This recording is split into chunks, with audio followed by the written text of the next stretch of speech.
Artículo 32. Persona con capacidad restringida y con incapacidad. El juez puede restringir la capacidad para determinados actos de una persona mayor de 13 años que padece una adicción o una alteración mental permanente o prolongada, de suficiente gravedad, siempre que estime que del ejercicio de su plena capacidad puede resultar un daño a su persona o a sus bienes. En relación con dichos actos, el juez debe designar el o los apoyos necesarios que prevé el artículo 43, especificando las funciones con los ajustes razonables en función de las necesidades y circunstancias de la persona. El o los apoyos designados deben promover la autonomía y favorecer las decisiones que respondan a las preferencias de la persona protegida. Por excepción, cuando la persona se encuentre absolutamente imposibilitada de interaccionar con su entorno y expresar su voluntad por cualquier modo, medio o formato adecuado y el sistema de apoyos resulte ineficaz, el juez puede declarar la incapacidad y designar un curador. Remisiones. Ver comentario al artículo 43 Código Civil, sobre medidas de apoyo. 1. Introducción. El Código Civil diseña como regla general la restricción al ejercicio de la capacidad y, solo excepcional y subsidiariamente, y al único fin de protección de los derechos de la persona, su eventual declaración de incapacidad. En el supuesto de restricción a la capacidad, no procede la tradicional figura sustitutiva del curador, sino la designación de persona o personas de apoyo, cuya función es promover la autonomía y favorecer las decisiones que respondan a las preferencias de la persona, artículo 43 Código Civil. En efecto, como señala el artículo en comentario, en relación con dichos actos, el juez debe designar el o los apoyos necesarios que prevé el artículo 43, especificando las funciones con los ajustes razonables en función de las necesidades y circunstancias de la persona. El o los apoyos designados deben promover la autonomía y favorecer las decisiones que respondan a las preferencias de la persona protegida.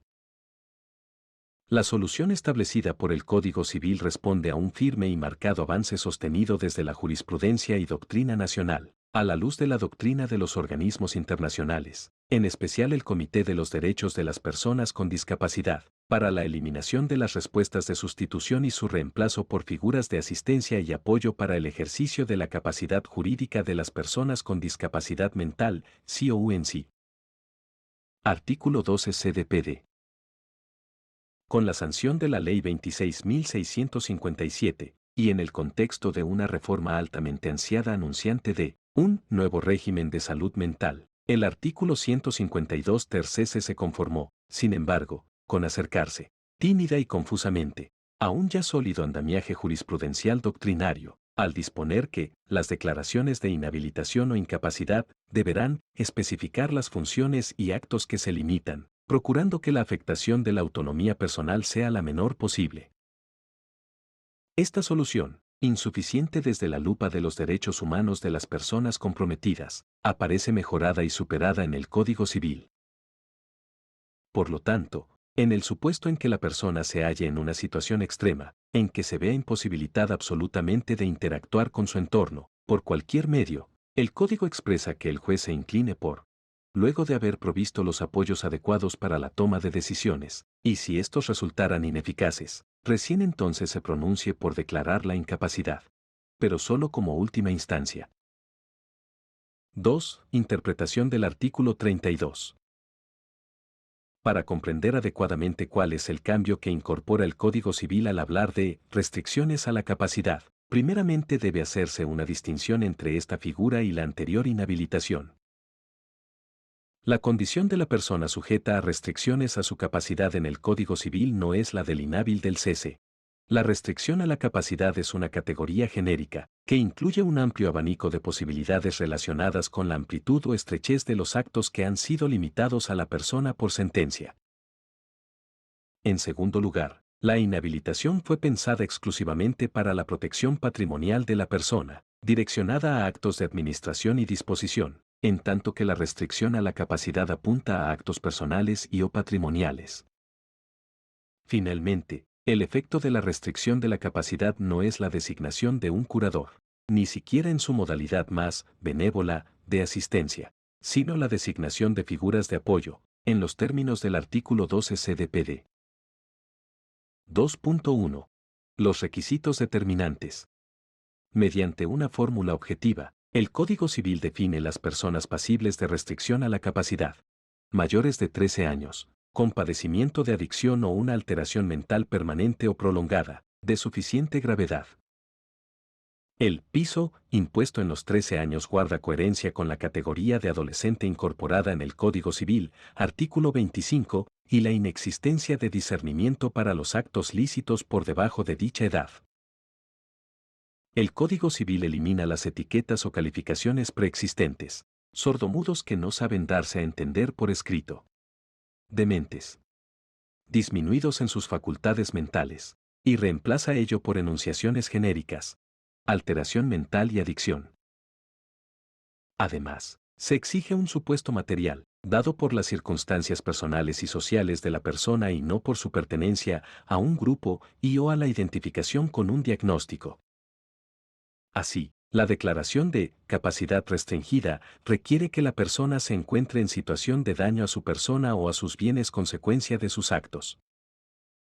Esto constituye una ponderación acerca de la aptitud de la persona y que será llevada adelante en el marco del respectivo proceso dirigido a determinar las eventuales restricciones, con las garantías procesales requeridas en el nuevo Código, artículo 35 y cons. Al efectuar esta ponderación en relación al eventual riesgo para la persona y o su patrimonio debe entenderse aplicable la referencia final del artículo respecto a la aptitud de la persona para comprender y expresar voluntad por cualquier modo, medio o formato adecuado. Así, el juez no podría entender configurado riesgo o daño a la persona si la misma puede manifestar voluntad, comprender y razonar con el auxilio de estos medios de comunicación, avalados por lo demás por la Convención. La incapacidad de los sordomudos que no puedan darse a entender por escrito, artículo 153 cc, es eliminada, quedando fuera de toda restricción cualquier presunta incapacidad derivada de una discapacidad física y o sensorial que suponga solo una limitación, o diferencia, en la comunicación o en la manifestación de la voluntad, integrable por otros medios, modalidades o formatos adecuados. La prueba respecto a estos extremos debe integrarse interdisciplinariamente, sumada a la que el propio interesado incorpore al expediente. 2.2. Efectos. La restricción de la capacidad va de la mano de la designación de una o varias medidas de apoyo que actuarán en los ámbitos y condiciones establecidos por el juez, en función de las necesidades y circunstancias de la persona y con los ajustes razonables que corresponde implementar, artículo 43 Código Civil. Los apoyos designados deben promover la autonomía y favorecer las decisiones que respondan a las preferencias de la persona. Remitimos al comentario del artículo 43 Código Civil. 2.3. La incapacidad. 2.3.1. El supuesto. El último párrafo del artículo 32 prevé la incapacidad exclusivamente para el caso en que la persona se encuentre absolutamente imposibilitada de interaccionar con su entorno y expresar su voluntad por cualquier modo, medio o formato adecuado y el sistema de apoyos resulte ineficaz. En primer término, la incapacidad es el supuesto de excepción en el nuevo régimen. A su turno, y aún admitida como opción viable, el Código exige también un criterio objetivo, que excede a un diagnóstico de la persona y o a su pertenencia a un grupo social. Lo que se califica es la situación de la persona. Absoluta imposibilidad de interacción y o comunicación por cualquier modo, medio o formato adecuado. La imposibilidad no es cualquier dificultad o complejidad, sino que debe ser un impedimento de carácter absoluto, tal como exige la norma. Se trata de aquella persona que se encuentra en situación de ausencia de conciencia de sí, de su alrededor, carente e imposibilitada de comunicación con el entorno, con otras personas, y por todo lo cual un sistema de apoyo aparece insuficiente, correspondiendo entonces la figura de un curador que ejerza representación pura. 2.3.2. Efectos de la incapacidad. La declaración de incapacidad apareja la designación de un curador que representará a la persona y cuya actuación se regirá por las normas de la curatela, artículo 138 Código Civil, y cons. La principal función del curador es cuidar a la persona y sus bienes y procurar que recupere su salud, artículo 138 Código Civil. La figura se justifica, como dijimos, frente a la absoluta imposibilidad de la persona de interactuar por su medio y expresar voluntad. No reconocer la opción de un curador como alternativa en estos casos implicaría impedir a la persona el ejercicio de sus derechos. Gracias por ver el contenido. No olvides suscribirte para más leyes.